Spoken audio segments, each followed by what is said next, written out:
दोस्तों नमस्कार, मैं हूं आपके साथ आपका दोस्त पुनीत। और कैसे हैं आप? उम्मीद करता हूं कि बिल्कुल ठीक ठाक होंगे, मज़े में होंगे। और देश में कोरोना का कहर जारी है, तो इस कहर से अपने आप को बचाए रखिए, सुरक्षित रखिए, क्योंकि आप सुरक्षित रहेंगे तो देश चल सकेगा, समाज चल सकेगा। इसलिए ज़रूरत ना हो तो घरों से बाहर ना निकलिए, कोई काम हो तो घरों से बाहर ना निकलिए, और अगर निकलना भी पड़े तो मास्क पहन कर निकलिए, अपना चेहरा ढक कर निकलिए, सैनिटाइज अपने आप को करते रहें, हाथ धोते रहें, ताकि आपका बचाव हो सके।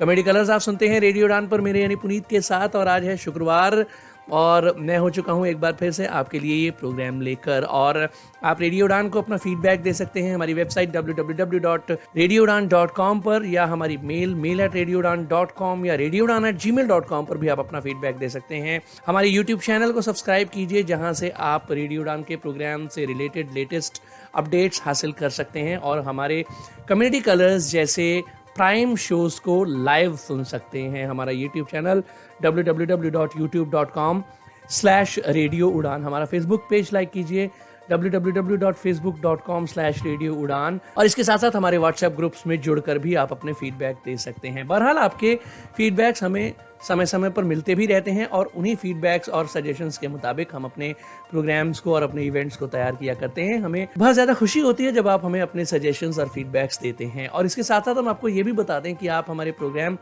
हमारी ऐप्स प्ले स्टोर और ऐप स्टोर दोनों से डाउनलोड करके भी सुन सकते हैं, या जो कंप्यूटर यूज़र हैं उनके लिए प्लेलिस्ट हमारी वेबसाइट www.radioudan.com पर अवेलेबल है, जहां से डायरेक्ट प्ले का बटन प्रेस करके भी आप हमें सुन सकते हैं, या हमारी विनैम्प या VLC मीडिया प्लेयर के लिए डिज़ाइन की गई प्लेलिस्ट से भी आप रेडियो उड़ान के प्रोग्राम्स का लुत्फ उठा सकते हैं। तो चलिए अब ज़्यादा बातें ना करते हुए शुरू करते हैं प्रोग्राम कम्युनिटी कलर। सबसे पहले सुनते हैं न्यूज़ हेडलाइंस।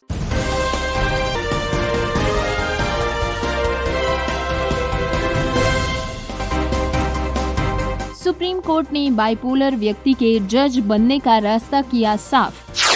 एक विशेष रूप से विकलांग व्यक्ति के साथ BWSL में टोल का भुगतान न करने पर की गई मारपीट। विकलांगों के लिए धन जुटाने के लिए कल्याण से गोवा तक की गई साइकिल यात्रा। BCCI ने दिव्यांग क्रिकेटरों के लिए एक नई समिति का किया गठन। महामारी में लॉकडाउन की वजह से श्रवण और दृष्टिबाधित वयस्कों के इमोशनल स्टेटस को हुआ नुकसान। घाना ने जीता एम्प्यूटी AFCON 2021। हैदराबाद के एक ASI के मदद के हाथ ने जीता नेटिजन्स का दिल। नेत्रहीन इंटरनेट उपयोगकर्ता लड़ रहे हैं अधिक सुलभ इंटरनेट एक्सेस के लिए। तो न्यूज़ हेडलाइंस के बाद वक्त एक छोटे से ब्रेक का। ब्रेक के बाद वापस आऊंगा डिटेल्ड न्यूज़ बुलेटिन के साथ। सुनते रहिए programme community colours only on radio Udaan, a flight of life. अब रंगों से भरिए अपनी जिंदगी। रेजलाइन फाउंडेशन आपके लिए लाया है कलरिंग टैक्टाइल बुक। इस टैक्टाइल ड्राइंग बुक के द्वारा बच्चे अपने फाइन मोटर स्किल और टैक्टाइल परसेप्शन को डेवलप कर सकते हैं। इस बुक में दी गई ड्राइंग्स को बच्चे मार्केट में इजीली अवेलेबल कलर्स के द्वारा फिल कर सकते हैं। ये बुक मात्र 240 रुपए में उपलब्ध है। ऑर्डर करने के लिए लॉगिन करें www.sectech.in।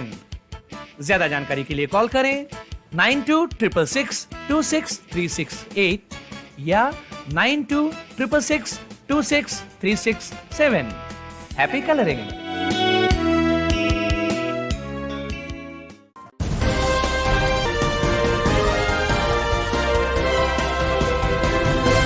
Welcome back to your own favourite show comedy colours only on radio Udaan, a flight of life. मैं हाजिर हो चुका हूं आपका दोस्त पुनीत। ब्रेक के बाद और न्यूज़ हेडलाइंस हो चुकी हैं, और अब आइए चलते हैं डिटेल्ड न्यूज़ बुलेटिन के साथ गौरी की ओर। हाय हेलो नमस्कार दोस्तों, मैं हूँ आरजे गौरी, और आप इस वक्त सुन रहे हैं आपका favourite news update show community colours. दोस्तों हेडलाइंस हो चुकी है और अब वक्त हो चला है डिटेल्ड न्यूज़ बुलेटिन का। आइए सुनते हैं खबरें विस्तार से। विकलांगों के लिए धन जुटाने के लिए कल्याण से गोवा तक की गई साइकिल यात्रा। दोस्तों कल्याण के कुछ नागरिकों ने उन लोगों की मदद करने के लिए एक सराहनीय पहल की है जिन्होंने किसी दुर्घटना में अपने अंग खो दिए थे या जन्म से ही अपंग हो गए थे। बाइक पोर्ट साइकिल ग्रुप नामक एक साइकिल चलाने वालों के समूह ने विकलांगों के लिए धन जुटाने के लिए शनिवार को कल्याण से गोवा तक की साइकिल यात्रा शुरू की। दोस्तों, ये समूह पहले ही 5 लाख रुपए जुटा चुका है और इसे रोटरी क्लब के विकलांगता केंद्र को सौंप दिया गया है। इस राशि का उपयोग कृत्रिम अंगों को प्रत्यारोपित करके विकलांग लोगों के पुनर्वास के काम में किया जाएगा। इस पहल के जरिए 100 से भी अधिक लोगों को कृत्रिम अंग लगाए जाएंगे। 15 साइकिल चालकों ने शनिवार सुबह मुंबई कल्याण के दुर्गाड़ी किले से अपनी यात्रा शुरू की। इस समूह में डॉक्टर्स, वकील, पुलिस अधिकारी, व्यवसायी, भारतीय नौसेना के लोग और विभिन्न क्षेत्रों के अन्य प्रतिष्ठित नागरिक शामिल है। समूह के एक साइकिल चालक नितिन सूर्यवंशी ने कहा कि पिछले कुछ वर्षों से वे सामाजिक कारणों से दूसरे राज्यों में साइकिल चला रहे हैं। एक अन्य साइकिल चालक डॉक्टर रहनुमा एहतेशामुद्दीन ने कहा, अगले 5 दिनों में साइकिल चालक दल समुद्री मार्ग से गोवा की यात्रा करेगा। बीसीसीआई ने दिव्यांग क्रिकेटरों के लिए एक नई समिति का किया गठन। इस साल अप्रैल में बीसीसीआई एपेक्स काउंसिल ने differently abled cricket council of India DCCI को शारीरिक रूप से विकलांग, बधिर, नेत्रहीन और व्हीलचेयर प्रतिभागियों के बीच क्रिकेट को बढ़ावा देने के लिए एकमात्र निकाय के रूप में मान्यता देने का फैसला किया था। बीसीसीआई अध्यक्ष और भारत के पूर्व कप्तान सौरव गांगुली टीम इंडिया के साथ इस पर सहमत थे। दोस्तों, बीसीसीआई ने देश के दिव्यांग क्रिकेटरों के लिए एक समिति का गठन किया है, जिससे उनके लिए बोर्ड के तत्वावधान में खेलने का मार्ग प्रशस्त हो गया है। इस साल अप्रैल में बीसीसीआई एपेक्स काउंसिल ने differently abled cricket council of India DCCI को शारीरिक रूप से विकलांग, बधिर, नेत्रहीन और व्हीलचेयर प्रतिभागियों के बीच क्रिकेट को बढ़ावा देने के लिए एकमात्र निकाय के रूप में मान्यता देने का फैसला किया था। अब इस बोर्ड को एक कदम और आगे बढ़ाया जा रहा है, जिससे विकलांग क्रिकेटरों को एक और बड़ा प्लेटफॉर्म मिल सकेगा। बीसीसीआई के एक अधिकारी ने सोमवार को मीडिया से कहा कि उन्होंने औपचारिक रूप से एक समिति बनाई है जो विकलांगों के लिए क्रिकेट की देखभाल करेगी। अब ये बीसीसीआई की एक उप समिति है, इसीलिए भारतीय विकलांगता टीम अब बीसीसीआई के तत्वावधान में खेलेगी। फ्रेंड्स, इस कदम की भारतीय महिला वनडे और टेस्ट टीम की कप्तान मिताली राज और डीसीसीआई ने भी सराहना की है। इस पर डीसीसीआई ने ट्वीट किया है कि हम डीसीसीआई, जय शाह, सौरव गांगुली, अरुण ठाकुर और सभी सम्मानित राज्य और बीसीसीआई की सभी सम्मानित इकाइयों के लिए differently abled cricket team committee की गठन के लिए आभारी है। ये पहली बार है जब बीसीसीआई ने विकलांग क्रिकेटरों को मान्यता दी है और हमें इनमें शामिल किया है। बीसीसीआई के इस कदम की सराहना करते हुए मिताली ने अपने पोस्ट में लिखा है, इस तरह के प्रेरणादायक और ऐतिहासिक फैसले के लिए बीसीसीआई को बधाई। इस कदम से निश्चित रूप से डीसीसीआई और उसके खिलाड़ियों को आगे चलकर एक बड़ा बढ़ावा मिल सकेगा। महामारी में लॉकडाउन की वजह से श्रवण और दृष्टिबाधित वयस्कों के इमोशनल स्टेटस को हुआ नुकसान। दोस्तों, हाल ही में एक अध्ययन में पता चला है कि महामारी के दौरान लॉकडाउन ने उन वयस्कों में मानसिक और भावनात्मक मुद्दों को जटिल बना दिया जिन्हें संवेदना की हानि पहले से थी।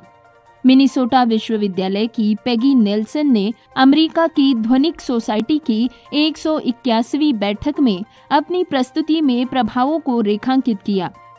अध्ययन के अंत में पता चला, मिनीसोटा में सख्त लॉकडाउन का असर श्रवण बाधित और दृष्टि बाधित वयस्कों पर ज्यादा गहरा हुआ है। महामारी शुरू होने के बाद सभी वयस्कों को 3 समूहों में बांटा गया। इससे जुड़ी प्रश्नावली के आधार पर उन्हें स्कोर किया गया। अध्ययन के अंत में पता चला कि दृष्टि और श्रवण हानि वाले लोगों को अनूठी समस्याओं का सामना करना पड़ रहा है। मास्क की वजह से श्रवण हानि वाले वयस्कों को बातचीत करना विशेष रूप से कठिन लगने लगा, जिसकी वजह से उन्होंने अन्य परिदृश्यों के साथ स्वास्थ्य देखभाल यात्राओं के लिए आभासी विकल्प पसंद करना शुरू किया। घाना ने जीता एम्प्यूटी एफकॉन 2021। घाना की amputee football team the black challenge Tanzania में शनिवार को बेंजामिन मकापा स्टेडियम में आयोजित 2021 amputee African cup of Nations की चैंपियन बनकर उभरी है। उन्होंने अफ्रीका के चैंपियन बनने के लिए लाइबेरिया को 3-2 से हराने के लिए अंतिम गेम में उत्साही प्रदर्शन किया है। ब्लैक चैलेंज ने अभियान की शुरुआत एक विजन शो के साथ की थी, जिसमें उन्होंने मिस्र को 3-0 से हराया। इसके बाद एक भीषण क्वार्टर फाइनल मैच में नाइजीरिया को 4-0 से हराया। इसने उन्हें एक रोमांचक सेमीफाइनल गेम में अंगोला के खिलाफ खड़ा कर दिया, जिसमें वे विजयी हुए। लाइबेरिया ने फाइनल में कड़े विरोध की पेशकश की, लेकिन घाना के लोगों ने खुद काफी अच्छा प्रदर्शन किया। महाद्वीपीय स्वामी बनने के लिए 3-2 से जीत हासिल की। इस बीच घाना के पूर्व राष्ट्रपति श्री जॉन ड्रामानी महामा ने विकलांग फुटबॉल के लिए 2021 अफ्रीकी कप ऑफ नेशंस जीतने के लिए ब्लैक चैलेंज को बधाई दी है। इन्होंने जीत के बाद अपने फेसबुक पेज के क्षणों को भी साझा किया, जिसमें उन्होंने कहा है, घाना एम्प्यूटी राष्ट्रीय टीम को 2021 एम्प्यूटी अफ्रीकी कप ऑफ नेशंस जीतने के लिए बधाई।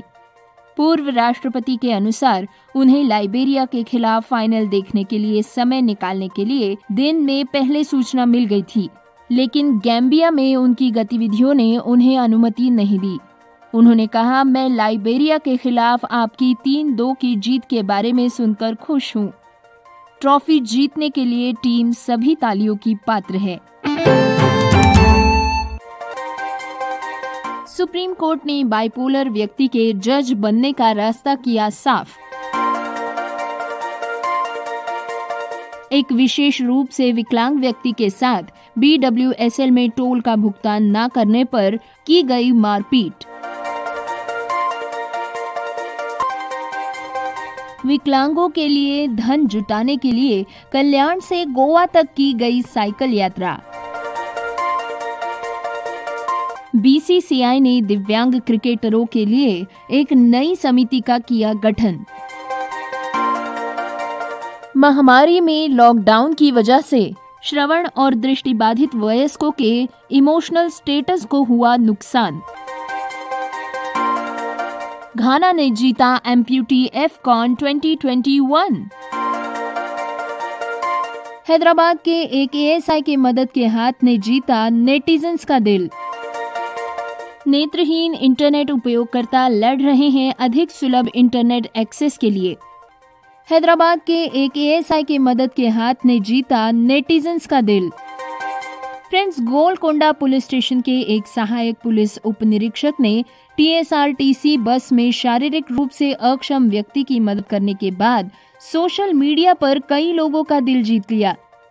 टोली चौकी के पास हुई इस घटना का वीडियो तेलंगाना पुलिस ने ट्वीट किया और सोशल मीडिया पर तुरंत हिट हो गया। वीडियो में गंभीर रूप से विकलांग अंगों वाला एक व्यक्ति बस पकड़ने के लिए संघर्ष करता हुआ दिखाई दे रहा है। उसे देखकर ASI ने एक RTC बस और उसके आसपास के मोटर चालकों को रोका ताकि आदमी को बस के पास जाने दिया जा सके। इसके बाद बस के पास ASI ने उस व्यक्ति को बस में चढ़ने की मदद भी की। नेत्रहीन इंटरनेट उपयोगकर्ता लड़ रहे हैं अधिक सुलभ इंटरनेट एक्सेस के लिए। फ्रेंड्स, स्क्रीन रीडर जैसी सहायक तकनीक जो छवियों को ऑडियो में परिवर्तित करती है, एक लंबा सफर तय कर चुकी है, लेकिन ऐप्स और वेबसाइट्स अभी भी समावेशिता से बहुत दूर है। मिस्टर अजय मिनोचा काम शुरू करने के बाद हर साल अपना टैक्स रिटर्न दाखिल करते हैं। इस साल हालांकि 29 वर्षीय अजय मिनोचा बिना सहायता के ऐसा नहीं कर पाएंगे। नेत्रहीन व्यक्ति के रूप में नया आयकर रिटर्न पोर्टल उनके लिए दुर्गम है। वो कहते हैं, मैं अपनी ओर से किसी को ऐसा करने के लिए कह सकता हूँ, लेकिन लोगों के लिए करों का भुगतान करना या केवल OTT शो देखना इतना मुश्किल क्यों होना चाहिए। सभी चीजें जिनके बारे में ज्यादातर लोग 2 बार नहीं सोचते हैं, जैसे कि ऑनलाइन खाना ऑर्डर करना, शेयर बाजार में निवेश करना, डेटिंग ऐप्स का उपयोग करना या ई-कॉमर्स प्लेटफॉर्म पर खरीदारी करना, ये सभी काम नेत्रहीनों के लिए 2 गुना कठिन हो गए हैं, क्योंकि अधिकांश प्रमुख ऐप्स और प्लेटफॉर्म्स अभी भी एक्सेसिबिलिटी को एक विचार या किसी कंपलसरी एक्टिविटी के रूप में देखते हैं। वकील राहुल बजाज, अमर जैन और तुराब चिमथानावाला, जो सभी नेत्रहीन हैं, इस बारे में कुछ करने का फैसला करते हैं। उन्होंने 38 अप्राप्य ऐप्स की सूची को क्राउडसोर्स किया है। योजना व्यक्तिगत रूप से उन तक पहुंचने, उन्हें विशिष्ट इनपुट देने की है, और यदि वो काम नहीं करता है तो वो कानूनी कार्रवाई करने से भी नहीं रुकेंगे। फ्रेंड्स, आखिरकार विकलांग लोगों के अधिकार अधिनियम आरपीडी के लिए सभी सेवा बीसीसीआई ने दिव्यांग क्रिकेटरों के लिए एक नई समिति का किया गठन। इस साल अप्रैल में बीसीसीआई एपेक्स काउंसिल ने differently abled cricket council of India DCCI को शारीरिक रूप से विकलांग, बधिर, नेत्रहीन और व्हीलचेयर प्रतिभागियों के बीच क्रिकेट को बढ़ावा देने के लिए एकमात्र निकाय के रूप में मान्यता देने का फैसला किया था। बीसीसीआई अध्यक्ष और भारत के पूर्व कप्तान सौरव गांगुली टीम इंडिया के साथ इस पर सहमत थे। दोस्तों, बीसीसीआई ने देश के दिव्यांग क्रिकेटरों के लिए एक समिति का गठन किया है, जिससे उनके लिए बोर्ड के तत्वावधान में खेलने का मार्ग प्रशस्त हो गया है। इस साल अप्रैल में बीसीसीआई एपेक्स काउंसिल ने differently abled cricket council of India DCCI को शारीरिक रूप से विकलांग, बधिर, नेत्रहीन और व्हीलचेयर प्रतिभागियों के बीच क्रिकेट को बढ़ावा देने के लिए एकमात्र निकाय के रूप में मान्यता देने का फैसला किया था। अब इस बोर्ड को एक कदम और आगे बढ़ाया जा रहा है, जिससे विकलांग क्रिकेटरों को एक और बड़ा प्लेटफॉर्म मिल सकेगा। बीसीसीआई के एक अधिकारी ने सोमवार को मीडिया से कहा कि उन्होंने औपचारिक रूप से एक समिति बनाई है जो विकलांगों के लिए क्रिकेट की देखभाल करेगी। अब ये बीसीसीआई की एक उप समिति है, इसीलिए भारतीय विकलांगता टीम अब बीसीसीआई के तत्वावधान में खेलेगी। फ्रेंड्स, इस कदम की भारतीय महिला वनडे और टेस्ट टीम की कप्तान मिताली राज और डीसीसीआई ने भी सराहना की है। इस पर डीसीसीआई ने ट्वीट किया है कि हम डीसीसीआई, जय शाह, सौरव गांगुली, अरुण ठाकुर और सभी सम्मानित राज्य और बीसीसीआई की सभी सम्मानित इकाइयों के लिए differently abled cricket team committee की गठन के लिए आभारी है। ये पहली बार है जब बीसीसीआई ने विकलांग क्रिकेटरों को मान्यता दी है और हमें इनमें शामिल किया है। बीसीसीआई के इस कदम की सराहना करते हुए मिताली ने अपने पोस्ट में लिखा है, इस तरह के प्रेरणादायक और ऐतिहासिक फैसले के लिए बीसीसीआई को बधाई। इस कदम से निश्चित रूप से डीसीसीआई और उसके खिलाड़ियों को आगे चलकर एक बड़ा बढ़ावा मिल सकेगा। महामारी में लॉकडाउन की वजह से श्रवण और दृष्टिबाधित वयस्कों के इमोशनल स्टेटस को हुआ नुकसान। दोस्तों, हाल ही में एक अध्ययन में पता चला है कि महामारी के दौरान लॉकडाउन ने उन वयस्कों में मानसिक और भावनात्मक मुद्दों को जटिल बना दिया जिन्हें संवेदना की हानि पहले से थी। मिनीसोटा विश्वविद्यालय की पेगी नेल्सन ने अमेरिका की ध्वनिक सोसाइटी की 181वीं बैठक में अपनी प्रस्तुति में प्रभावों को रेखांकित किया। अध्ययन के अंत में पता चला, मिनीसोटा में सख्त लॉकडाउन का असर श्रवण बाधित और दृष्टि बाधित वयस्कों पर ज्यादा गहरा हुआ है। महामारी शुरू होने के बाद सभी वयस्कों को 3 समूहों में बांटा गया। इससे जुड़ी प्रश्नावली के आधार पर उन्हें स्कोर किया गया। अध्ययन के अंत में पता चला कि दृष्टि और श्रवण हानि वाले लोगों को अनूठी समस्याओं का सामना करना पड़ रहा है।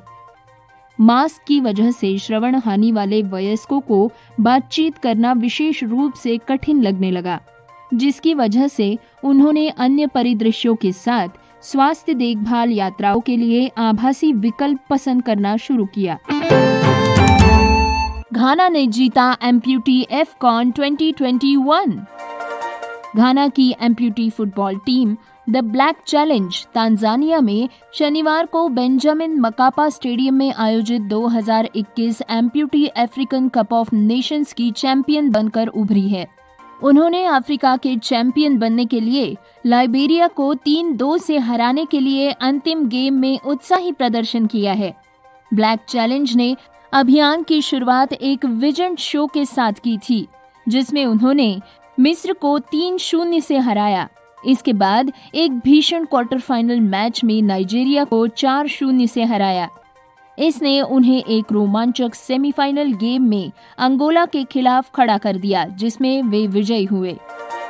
लाइबेरिया ने फाइनल में कड़े विरोध की पेशकश की, लेकिन घाना के लोगों ने खुद काफी अच्छा प्रदर्शन किया। महाद्वीपीय स्वामी बनने के लिए 3-2 से जीत हासिल की। इस बीच घाना के पूर्व राष्ट्रपति श्री जॉन ड्रामानी महामा ने विकलांग फुटबॉल के लिए 2021 अफ्रीकी कप ऑफ नेशंस जीतने के लिए ब्लैक चैलेंज को बधाई दी है। इन्होंने जीत के बाद अपने फेसबुक पेज के क्षणों को भी साझा किया, जिसमें उन्होंने कहा है, घाना एम्प्यूटी राष्ट्रीय टीम को 2021 एम्प्यूटी अफ्रीकी कप ऑफ नेशंस जीतने के लिए बधाई। पूर्व राष्ट्रपति के अनुसार उन्हें लाइबेरिया के खिलाफ फाइनल देखने के लिए समय निकालने के लिए दिन में पहले सूचना मिल गई थी, लेकिन गैम्बिया में उनकी गतिविधियों ने उन्हें अनुमति नहीं दी। उन्होंने कहा, मैं लाइबेरिया के खिलाफ आपकी 3-2 की जीत के बारे में सुनकर खुश हूँ। ट्रॉफी जीतने के लिए टीम सभी तालियों की पात्र है। हैदराबाद के एक एएसआई के मदद के हाथ ने जीता नेटिजन्स का दिल।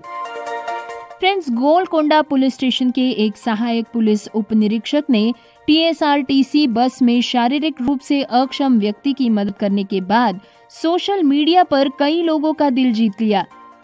तोली चौकी के पास हुई इस घटना का वीडियो तेलंगाना पुलिस ने ट्वीट किया और सोशल मीडिया पर तुरंत हिट हो गया। वीडियो में गंभीर रूप से विकलांग अंगों वाला एक व्यक्ति बस पकड़ने के लिए संघर्ष करता हुआ दिखाई दे रहा है। उसे देखकर एएसआई ने एक आरटीसी बस और उसके आसपास के मोटर चालकों को रोका ताकि आदमी को बस के पास जाने दिया जा सके। इसके बाद बस के पास एएसआई ने उस व्यक्ति को बस में चढ़ने की मदद भी की। नेत्रहीन इंटरनेट उपयोगकर्ता लड़ रहे हैं अधिक सुलभ इंटरनेट एक्सेस के लिए। फ्रेंड्स, स्क्रीन रीडर जैसी सहायक तकनीक जो छवियों को ऑडियो में परिवर्तित करती है, एक लंबा सफर तय कर चुकी है, लेकिन ऐप्स और वेबसाइट्स अभी भी समावेशिता से बहुत दूर है। मिस्टर अजय मिनोचा काम शुरू करने के बाद हर साल अपना टैक्स रिटर्न दाखिल करते हैं। इस साल हालांकि 29 वर्षीय अजय मिनोचा बिना सहायता के ऐसा नहीं कर पाएंगे। नेत्रहीन व्यक्ति के रूप में नया आयकर रिटर्न पोर्टल उनके लिए दुर्गम है। वो कहते हैं, मैं अपनी ओर से किसी को ऐसा करने के लिए कह सकता हूँ, लेकिन लोगों के लिए करों का भुगतान करना या केवल ओटीटी शो देखना इतना मुश्किल क्यों होना चाहिए। सभी चीजें जिनके बारे में ज्यादातर लोग 2 बार नहीं सोचते हैं, जैसे कि ऑनलाइन खाना ऑर्डर करना, शेयर बाजार में निवेश करना, डेटिंग एप्स का उपयोग करना या ई-कॉमर्स प्लेटफॉर्म पर खरीदारी करना, ये सभी काम नेत्रहीनों के लिए 2 गुना कठिन हो गए हैं, क्योंकि अधिकांश प्रमुख ऐप्स और प्लेटफॉर्म्स अभी भी एक्सेसिबिलिटी को एक विचार या किसी कंपलसरी एक्टिविटी के रूप में देखते हैं। वकील राहुल बजाज, अमर जैन और तुराब चिमथानावाला, जो सभी नेत्रहीन हैं, इस बारे में कुछ करने का फैसला करते हैं। उन्होंने 38 अप्राप्य ऐप्स की सूची को क्राउडसोर्स किया है। योजना व्यक्तिगत रूप से उन तक पहुंचने, उन्हें विशिष्ट इनपुट देने की है, और यदि वो काम नहीं करता है तो वो कानूनी कार्रवाई करने से भी नहीं रुकेंगे। फ्रेंड्स, आखिरकार विकलांग लोगों के अधिकार अधिनियम आरपीडी के लिए सभी सेवा डिटेल्ड न्यूज बुलेटिन अभी जारी है, लेकिन वक्त एक छोटे से ब्रेक का है। ब्रेक के बाद वापस आते हैं और लौट कर आऊंगा। डिटेल्ड न्यूज बुलेटिन कंटिन्यू रहेगा, तो सुनते रहिए प्रोग्राम कम्युनिटी कलर्स सिर्फ रेडियो उड़ान पर।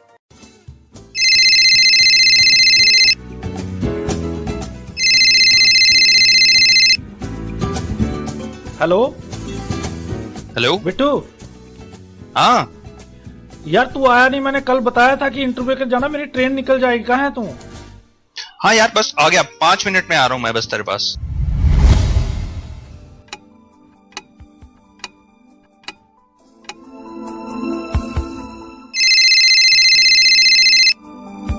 हेलो। हाँ यार बिट्टू 5 मिनट रह गए, मेरी ट्रेन निकल जाएगी। कहाँ है तू? बस यार बाहर ही हूँ, आ रहा हूँ, तो बस वेट कर, आ गया मैं।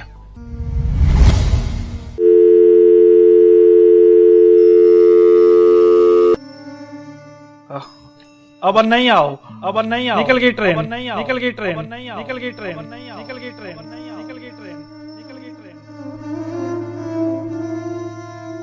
काश कि आपने सही समय पर केन का इस्तेमाल सीख लिया होता, तो आज हालात ऐसे न होते।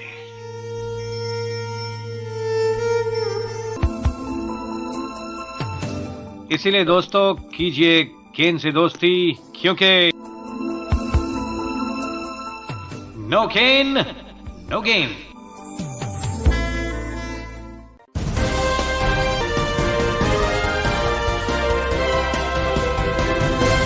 प्रोग्राम में फिर से स्वागत। डिटेल्ड न्यूज बुलेटिन जारी है, सुनते रहिए कम्युनिटी कलर्स प्रोग्राम। आगे बहुत कुछ है, my opinion section, community colours का एडिटोरियल भी होगा, लेकिन पहले सुन लेते हैं डिटेल्ड न्यूज बुलेटिन का बाकी हिस्सा। दोस्तों आइए आज हम सुनेंगे कहानी एक बहुत ही शर्मीले बच्चे जेम्स और उसको मिली एक प्यारी डॉगी कैंडी की। आनुवांशिक स्थितियों के कारण जेम्स को जन्म से ही बहरेपन का सामना करना पड़ा। 11 महीने की उम्र में उसके दोनों कानों पर प्रत्यारोपण किया गया। उनसे उसे कुछ राहत तो मिली, लेकिन बैकग्राउंड में शोर होने पर जेम्स को अब भी कुछ नहीं सुनाई दे रहा था। इसीलिए छोटे जेम्स के लिए जीवन आसान नहीं था। वो बातें नहीं सुन सकता था। टीवी पर एक मजाक, खेल के मैदान में एक कॉल, खाने की मेज पर चैट, ये सब वो मिस कर रहा था। इससे वो बहुत असुरक्षित और चिंतित महसूस करने लगा। उसके माता पिता बताते हैं कि हमने मदद की, लेकिन पूरे दिन हर पल उसके आसपास नहीं रह सके। ना ही हम पूरी रात हर रात उसके साथ रह सकते थे। आप देखिए, उसके सोने का समय बेहद मुश्किल था। रात में जेम्स को अपने कान के प्रत्यारोपण को उतारकर, जो कि उसके कानों के चारों ओर फिट बैठता था, उसे हटाकर सोना पड़ता था, ताकि अगर वो नींद में मुड़ता या पलटता है तो उन्हें नुकसान न पहुंचे। वो ऐसा करने से नफरत करता है, क्योंकि प्रत्यारोपण हटाने के बाद वो कुछ भी नहीं सुन सकता है। ये उसे बहुत असुरक्षित और भी अधिक चिंतित महसूस करवाता है। और रात में अंधेरा होने के साथ साथ शांति का माहौल होता है। सोने से पहले भी जेम्स को चिंतित और डरा हुआ देखा जा सकता था, क्योंकि वो जानता था कि वो उस भयानक अंधेरी खामोश जगह पर जा रहा है, जहां उसके आसपास हो रही आवाजें वो नहीं सुन पाएगा। जेम्स के माता पिता बताते हैं कि लगभग अनिवार्य रूप से वो हर रोज हमें बुलाता था या नीचे आकर हमें ढूंढता रहता। हम उसे शांत करते हुए उसे सहलाते, फिर भी लगभग रोज ही एक झटके के साथ उसकी नींद टूट जाती। ये जेम्स के लिए अच्छा नहीं था। जब मैं अगली सुबह उसे जगाने की कोशिश करता तो वो संघर्ष करता। हम सभी नींद की कमी से जूझ रहे थे। जीवन एक संघर्ष बन चुका था। जब हमें हियरिंग डॉग्स के बारे में पता चला तो हमने सोचा कि ये मदद कर सकता है। एक सबसे अच्छा दोस्त उसके लिए हर दिन और हर रात अलार्म घड़ी और स्मोक अलार्म जैसी महत्वपूर्ण आवाजों को सुनते हुए उसकी चिंता को दूर कर सकता है। और यही सोचकर पिछले साल क्रिसमस से ठीक पहले प्यारी सी कोमल सी कैंडी हमारे जीवन में आई। कैंडी खुशमिजाज, फुर्तीली और अत्यंत समझदार थी। वो तुरंत ही घर के लोगों के साथ घुल मिल गई। वो रैपिंग पेपर के साथ खेलती थी और शुक्र है क्रिसमस ट्री के आसपास उसका बर्ताव बहुत ही अच्छा था। उस क्रिसमस के बाद जेम्स ने बदलना शुरू कर दिया। इसके पहले पहले संकेत हमें रात में मिलने शुरू हुए। अब उसकी नींद टूटती नहीं है। सोने से पहले कोई और झल्लाहट नहीं होती है। जेम्स जानता है कि कैंडी वहां उसके साथ है। अब हम सभी बेहतर नींद लेते हैं। इसके परिणाम स्वरूप हम सभी के लिए जीवन बेहतर हो गया है। जेम्स अब असुरक्षा और चिंता से भी मुक्त हो रहा है। जब से कैंडी आई है तो उसने उसके संकेतों को सीखने के लिए कुछ प्रशिक्षण किया है। जैसे कि कोई आवाज होने पर कैंडी उसे प्रतिक्रिया देती है। जेम्स वास्तव में उसके साथ अभ्यास करना पसंद करता है। विशेष रूप से अलार्म घड़ी के साथ अभ्यास करना उसे खासा पसंद है और तब से वो एक होशियार डॉग हैंडलर बन गया है। उसका आत्मविश्वास प्रतिदिन बढ़ रहा है। अब वो हियरिंग डॉग्स के कर्मचारियों के साथ वीडियो कॉल करना पसंद करता है। उन्हें बताता है कि उसकी प्रोग्रेस कैसी चल रही है। वो लोगों को ये भी दिखाना पसंद करता है कि उसने कैंडी को क्या क्या सिखाया है। लॉकडाउन के दौरान स्कूल की कक्षा के साथ एक ऑनलाइन कैचअप के दौरान जेम्स ने स्वेच्छा से कैंडी की कुछ अद्भुत क्षमता का प्रदर्शन किया। लेकिन दोस्तों, जरा सोचिए कि कैंडी के आने से पहले क्या ऐसा हो सकता था? आज जेम्स जानता है कि कैंडी उसकी देखभाल करने के लिए मौजूद है। वो उसे सोने और खेलने में मदद करती है। जब वो लो महसूस करता है तो उसे पता होता है कि कैंडी अब भी उसके साथ है। कैंडी उसे बढ़ने में मदद कर रही है। यदि जेम्स से पूछा जाए तो जेम्स आपको प्यार के आंसुओं के माध्यम से बताएगा, कैंडी मुझे हर्षित और खुश महसूस कराती है। इस साल क्रिसमस पर जेम्स कैंडी को उसके पसंदीदा उपहार देगा और लेबल पर आई लव यू लिखेगा। इस क्रिसमस के बाद जेम्स कैंडी को विदा कर देगा। फ्रेंड्स, कैंडी जैसे हियरिंग डॉग्स सही प्रशिक्षण से एक जिंदगी में कई बच्चों की मदद कर सकते हैं और उम्र भर उनके लिए अच्छे दोस्त बनकर रह सकते हैं। एक व्यक्ति की मन और आत्मा पर अविश्वसनीय विजय। दोस्तों, 46 वर्षीय शाहनवाज टीए कंबलूर स्थित अपने घर में पिछले 11 वर्षों से बिना एक उंगली हिलाए भी अपने बिस्तर में अक्षम पड़े हुए हैं। लेकिन ये दुर्बल करने वाली भीषण विकलांगता भी करोड़ों रुपए के लकड़ी के कारोबार को शुरू करने के उनके रास्ते में आड़े नहीं आ सकी। शाहनवाज टीए, जो 11 साल से अधिक समय से गर्दन के नीचे से लकवाग्रस्त है, लाइव फीड का पालन करके और वॉइस कमांड का उपयोग करके अपने बिस्तर से ही अपना व्यवसाय चलाते हैं। 6 मई 2010 को कर्नाटक के करकला से घर के रास्ते में एक सड़क दुर्घटना के बाद शाहनवाज को गर्दन के नीचे पूरी तरह से लकवा मार गया था। तभी से उन्हें अपने दांत ब्रश करने से लेकर बाकी सभी दैनिक कार्यों के लिए मदद की जरूरत होती है। फिर भी उन्होंने अपनी अदम्य इच्छा शक्ति से विपरीत परिस्थितियों में भी सफलता की एक अनोखी कहानी लिखी है।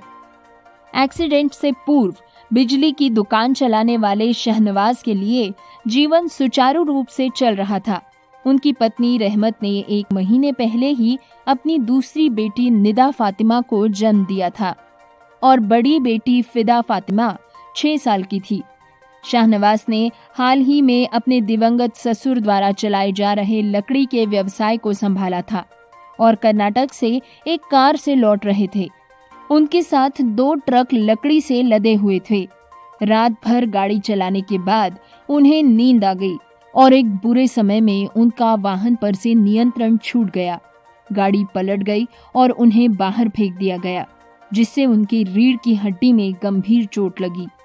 अपने अनुभव के बारे में शाहनवाज बताते हैं, मुझे अब भी एम्बुलेंस के सायरन की घंटी बजती हुई सुनाई देती है, जो मुझे अस्पताल ले गई थी। अस्पताल में भर्ती होने और गर्दन में स्टील की छड़ लगाने के बाद लगभग 1 साल बाद मेरी जान बच गई, लेकिन मैं अब भी अपने हाथ से मच्छर तक को नहीं भगा सकता था। लेकिन मैंने अपने जीवन में एक सबक सीखा है। शरीर की अक्षमता कुछ भी नहीं है अगर किसी के पास दृढ़ मन है। शाहनवाज ने आगे कहा कि मोड़ तब आया जब उन्हें मंगलुरु के एक निजी अस्पताल में 4.5 महीने अस्पताल में भर्ती रहने के बाद क्रिश्चियन मेडिकल कॉलेज वेल्लोर में स्थानांतरित कर दिया गया। जब मैंने अन्य रोगियों को देखा, कुछ कोमा में और कुछ अन्य फीडिंग ट्यूब पर थे, मुझे लगा कि मुझे कोई बड़ी विकलांगता नहीं है, क्योंकि मैं कम से कम बात कर सकता था और मेरी याददाश्त बरकरार थी। मेरे परिवार और शुभचिंतकों का पूरा समर्थन मेरे पास था। तभी मैंने फैसला किया कि मुझे विकलांगता को अपने जीवन पर हावी नहीं होने देना चाहिए। और मुझे किसी के सामने झुके बिना सम्मानजनक जीवन जीना चाहिए। ये वेल्लोर के अस्पताल के बिस्तर से था कि मैंने अपने व्यवसाय को फिर से शुरू करने के बाद अपने फोन के माध्यम से पहली लकड़ी की बिक्री की और तभी से पीछे मुड़कर नहीं देखा। बाद में जब मैं 1 साल बाद घर लौटा तो हमने अपने घर से जुड़े एक छोटे से शेड से लकड़ी का व्यवसाय शुरू किया और फोन पर मुख्य रूप से मौखिक प्रचार के माध्यम से ऑर्डर्स लेने लगे। दोस्तों, पिछले कुछ वर्षों में अपने व्यवसाय के विस्तार के साथ शाहनवाज ने अपने कमरे में अपनी 2 दुकानों, कार्यालयों और कार्यशालाओं पर नजर रखने के लिए 8 सीसीटीवी कैमरास को दीवार पर इंस्टॉल करवाया, जिनका मॉनिटरिंग वो 42 इंची स्क्रीन पर लाइव फीड के साथ अपनी बेडरूम से करते हैं। उन्होंने अपने बेडरूम को एक नियंत्रण केंद्र माने एक कंट्रोल रूम में बदल लिया है। उनके सिर के दोनों ओर 2 आईफोन्स रखे हुए होते हैं। उनके कान में एक एयरपॉड लगा हुआ है और वो अपने मोटर चालित बिस्तर से अपने प्रबंधक और कर्मचारियों को आदेश लेने और निर्देश जारी करने के लिए सीरी वॉइस कमांड का उपयोग करते हैं। उनकी पत्नी और बेटियां चेक पर हस्ताक्षर करने सहित वित्तीय लेन देन के व्यवसाय में उनकी मदद करती हैं। वे बताते हैं कि मेरे कानों से बात गुजरे बिना कुछ भी नहीं होता है। मैं कर्मचारियों, कारखाने के काम और स्टॉक की निगरानी भी कर सकता हूँ। मेरे पास अपनी अक्षमताओं के बारे में सोचने का समय नहीं है, जो मेरे जीवन की एक वास्तविकता बन गई है और आगे बढ़ने का एकमात्र तरीका ये है कि मैं इसे अपने जीवन को निर्देशित किए बिना ही आगे बढ़ जाऊं। फ्रेंड्स, इन वर्षों में उनका व्यवसाय एनपीएम टिम्बर्स बढ़ा है और अब कासरगोड कन्नूर से ऑर्डर्स पूरा करता है, जबकि लकड़ी की आयात तूतीकोरिन, पनाम्बूर और कोच्चि बंदरगाहों के माध्यम से होती है। उनके पास बढ़ई समेत करीब 25 कर्मचारी काम करते हैं। वो आयातित लकड़ी और घरेलू लकड़ी भी बेचते हैं, जो ज्यादातर घरों के निर्माण के लिए तख्तों और बीम के रूप में उपयोग होती है। सितंबर में उन्होंने रहमट के गृहनगर परप्पा में एक नई लकड़ी की दुकान खोली है। शाहनवाज कहते हैं कि इस तरह के आघात के प्रभाव से गुजरने के बाद सरकार और समाज को विकलांगों के लिए जो सबसे महत्वपूर्ण काम करना चाहिए वो है उन्हें समाज में एकीकृत करने में मदद करना। शारीरिक विकलांगता एक मानसिक टोल के साथ आती है। विकलांग व्यक्ति को इस बात की चिंता होगी कि वो अपने जीवन का क्या करे और परिवार की देखभाल कैसे करे। व्यक्तिगत रूप से मुझे लगता है कि मासिक पेंशन या चैरिटी हैंडआउट के बजाय उन्हें सामाजिक जीवन में वापस लाने का प्रयास किया जाना चाहिए और उन्हें किसी प्रकार के स्वरोजगार के माध्यम से अपने दम पर जीविका कमाने में मदद मिलनी चाहिए। शाहनवाज ने आगे कहा, अगर मैं दान पर रहा होता तो मैं अपना खुद का जीवन ही नहीं जी पाता और अपनी व्यक्तिगत पसंद को आगे बढ़ाने की स्वतंत्रता खो देता। उदाहरण के लिए अस्पताल की अपनी यात्राओं और बाहर के दुर्लभ दौरों के लिए मैंने अब एक कारवा खरीद लिया है, जो अन्यथा संभव नहीं होता। फ्रेंड्स, शाहनवाज के प्रयासों की जितनी भी सराहना की जाए कम है। बेड पर पड़े पड़े रोने की बजाय उन्होंने सिर्फ अपना काम करते रहने का निश्चय किया और किसी भी आम आदमी की तरह ही शाहनवाज के संघर्ष को सफलता प्राप्त हुई। सुप्रीम कोर्ट ने बाइपोलर व्यक्ति के जज बनने का रास्ता किया साफ। 11 साल पहले 25 वर्षीय भव्या नैन को बाइपोलर विकार का पता चला था। ये एक मानसिक स्वास्थ्य स्थिति है जो भावनात्मक उतार चढ़ाव सहित एक्सट्रीम मूड चेंजेस या एक्सट्रीम मिजाज का कारण बनती है और WHO के अनुसार दुनिया भर में विकलांगता का 6ठा प्रमुख कारण है। भव्या नैन को दवाइयां दी गई, एक मनोचिकित्सक द्वारा परामर्श भी दिया गया। दोनों ने उन्हें अपनी विकलांगता का प्रबंधन करने में मदद की और नैन एक कानूनी स्नातक बन गए और जज बनने की तैयारी करने लगे। सोमवार को सुप्रीम कोर्ट ने उनकी यात्रा के कम से कम इस चरण को समाप्त करने की घोषणा की है। नयन को उचित वरिष्ठता के साथ दिल्ली में न्यायिक अधिकारी के रूप में तत्काल नियुक्ति का आदेश दिया गया है। न्यायमूर्ति संजय किशन कौल की अध्यक्षता वाली पीठ ने कहा कि नयन को राष्ट्रीय राजधानी में जिला अदालतों में से एक में न्यायिक अधिकारी के रूप में कार्यभार संभालने और न्यायाधीश के रूप में अपने कर्तव्यों का निर्वहन करने में कोई बाधा नहीं है। जिस पीठ में न्यायमूर्ति MM सुंदरेश शामिल थे, उन्होंने नयन की नियुक्ति के लिए डेक को साफ करते हुए 17 नवंबर को गठित एक मेडिकल बोर्ड की रिपोर्ट पर भरोसा किया। 2016 के अधिनियम में मानसिक बीमारी को विकलांगता के रूप में शामिल किया गया था, जिसके लिए योग्य उम्मीदवारों को आरक्षण दिया जाना था। मई 2020 में एक उच्च न्यायालय के फैसले में नयन की याचिका को स्वीकार कर लिया गया। संसद ने अन्य बातों के साथ साथ मानसिक रोग से पीड़ित दिव्यांगों को आरक्षण प्रदान किया है, ताकि ऐसे व्यक्तियों को प्रोत्साहन और सम्मान के साथ सामान्य जीवन जीने का अवसर मिल सके। कोर्ट ने कहा कि केवल इस वजह से कि उन्हें जीवन भर दवा और उपचार की आवश्यकता हो सकती है या समय समय पर असफलताओं का सामना करना पड़ सकता है, उन्हें समाज में अपना योगदान देने से और सम्मान का जीवन जीने से कोई रोक नहीं सकता। एक विशेष रूप से विकलांग व्यक्ति के साथ BWSL में टोल का भुगतान न करने पर की गई मारपीट। फ्रेंड्स, ये घटना शुक्रवार दोपहर करीब 1 बजे हुई है, जब शिकायतकर्ता 42 वर्षीय रामदास खोत अपनी कार में बांद्रा से वर्ली जा रहे थे और टोल बूथ संचालकों ने उन्हें BWSL में रोक दिया। दोस्तों, बांद्रा पुलिस ने पिछले हफ्ते शुक्रवार को बांद्रा वर्ली सी लिंक BWSL में 2 टोल बूथ संचालकों के खिलाफ एक विकलांग व्यक्ति के साथ मारपीट करने के आरोप में प्राथमिकी रिपोर्ट दर्ज की है, क्योंकि उसने एक सरकारी आदेश का हवाला देते हुए टोल का भुगतान करने से इनकार कर दिया था। बांद्रा पुलिस ने कहा है कि वो कोई भी गिरफ्तारी करने से पहले आरोपों की जांच करेगी। IPC की उपयुक्त धाराओं और विकलांग व्यक्तियों के अधिकार अधिनियम 2016 के तहत प्राथमिकी दर्ज की जाती है। घटना शुक्रवार दोपहर करीब 1 बजे हुई है, जब शिकायतकर्ता 42 वर्षीय रामदास खोत अपनी कार में बांद्रा से वर्ली की ओर जा रहे थे और टोल बूथ संचालकों ने उन्हें BWSL में ही रोक दिया।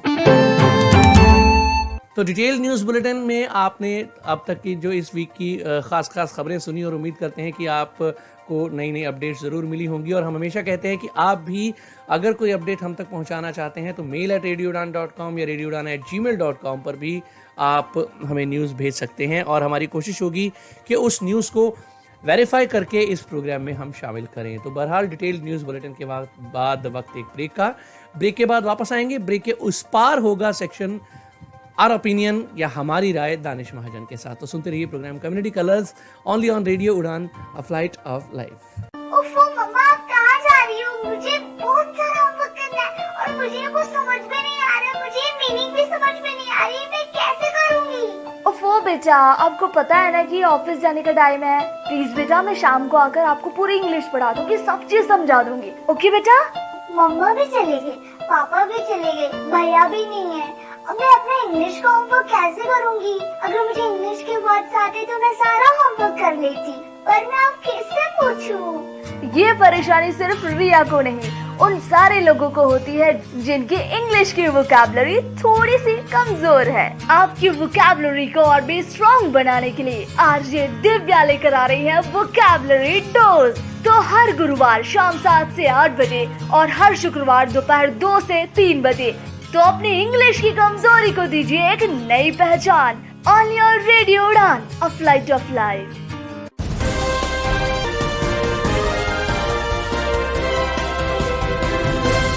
ब्रेक के बाद मैं फिर से आपके साथ हूं, आपका दोस्त पुनीत। और चलिए अब बढ़ते हैं माय ओपिनियन सेक्शन की ओर। पेश कर रहे हैं दानिश महाजन।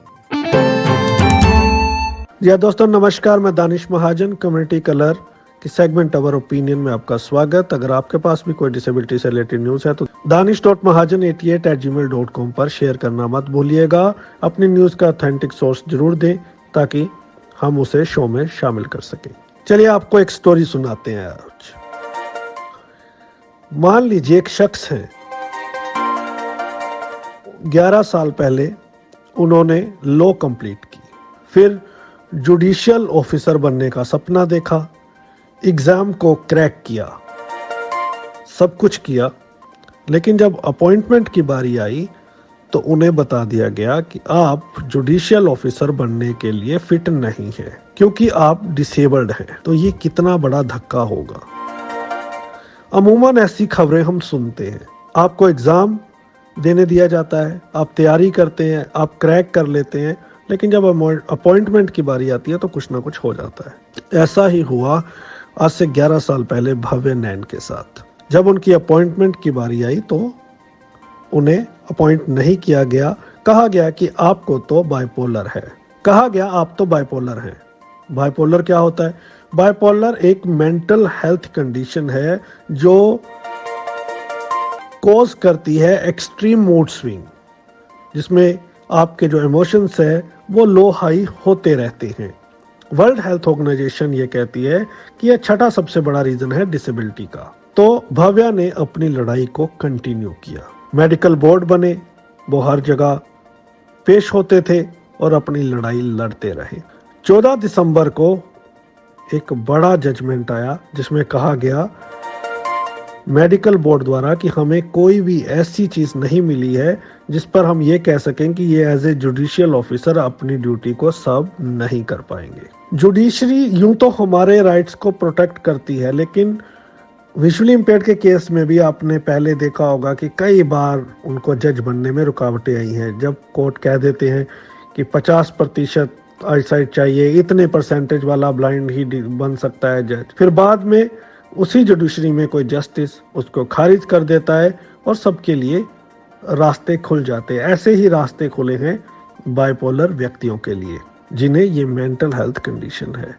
तो हमें लॉ में अपनी आस्था बनाई रखनी चाहिए और जब भी हमारे अधिकारों का हनन होता है हम सबको चाहिए कि हम कोर्ट में फाइट करें, मैटर को लेके जाएं, उसे दबाएं ना। ऐसी प्रोग्रेसिव जजमेंट जब आएंगी तो लोगों में अवेयरनेस बढ़ेगी और सामने वाले की जरूरत नहीं पड़ेगी कि हमारे अधिकारों का हनन कर सके। दोस्तों, 2 बातें पक्का है, मैं हमेशा कहता हूँ, हमें जो भी मिला है वो मिला है जहाँ तो स्ट्रगल करके, स्ट्राइक करके, या फिर जुडिशरी से।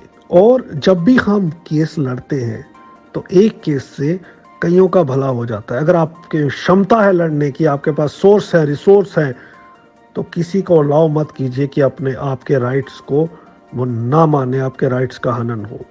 जैसे इस केस में, बाइपोलर डिसेबिलिटी केस में, अब जितने भी बाइपोलर व्यक्ति हैं उनके लिए रास्ता खुल गया इस जजमेंट से।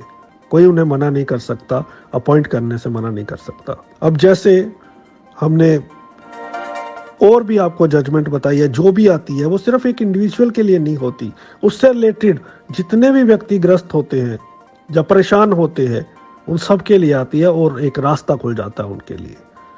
तो न्याय, तो चलिए, उम्मीद है जुडिशरी से कि और ऐसी प्रोग्रेसिव जजमेंट्स आएंगी जो हमारे राइट्स को प्रोटेक्ट करेंगी। उम्मीद है कि और ऐसी प्रोग्रेसिव जजमेंट्स आएंगी, हमारे राइट्स को प्रोटेक्ट करेंगी। मैं अगले सप्ताह किसी और स्टोरी के साथ मिलूंगा। धन्यवाद।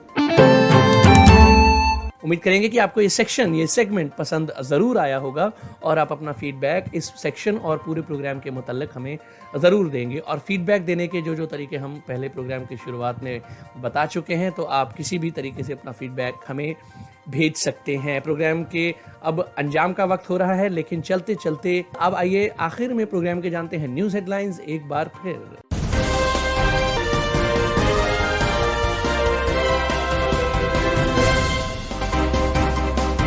सुप्रीम कोर्ट ने बाइपोलर व्यक्ति के जज बनने का रास्ता किया साफ। एक विशेष रूप से विकलांग व्यक्ति के साथ BWSL में टोल का भुगतान न करने पर की गई मारपीट। विकलांगों के लिए धन जुटाने के लिए कल्याण से गोवा तक की गई साइकिल यात्रा। BCCI ने दिव्यांग क्रिकेटरों के लिए एक नई समिति का किया गठन। महामारी में लॉकडाउन की वजह से श्रवण और दृष्टिबाधित वयस्कों के इमोशनल स्टेटस को हुआ नुकसान। घाना ने जीता एम्प्यूटी AFCON 2021। हैदराबाद के एक एएसआई की मदद के हाथ ने जीता नेटिजन्स का दिल। नेत्रहीन इंटरनेट उपयोगकर्ता लड़ रहे हैं अधिक सुलभ इंटरनेट एक्सेस के लिए। तो इसी के साथ मुझे यानी पुनीत को आज का प्रोग्राम खत्म करने की दीजिए इजाजत। बाय बाय, गुड नाइट, शब्बा खैर, जय हिंद, जय भारत।